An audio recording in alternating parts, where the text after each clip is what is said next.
वापी इलियारी expressway resettle project जो कि फेडरल गवर्नमेंट का प्रोजेक्ट है, वो बेहद पसंद आया। और पसंद आने के साथ साथ अदनान भाई ने यहाँ कुछ रेजिडेंशियल प्लॉट्स भी परचेज किए जोड़ियाँ।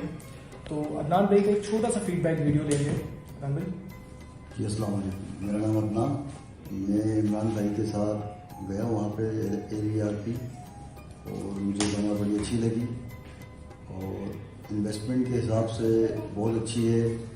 और सबसे बड़ी इसकी अंदर अच्छी जो बात लगी मुझे वो ये कि आप पेमेंट करें और अपना घर बनाना शुरू करें। आप किसी प्रोजेक्ट में अगर पैसा डालते हैं, बिल्डर्स में, सोसाइटीज़ में, तो जब तक कंप्लीट यानी कि पेमेंट उसकी अदा नहीं होगी, कंप्लीट लोग उसको एक साथ लेके नहीं चलेंगे 5-10 साल तक, जब तक पोजीशन नहीं मिलेगा।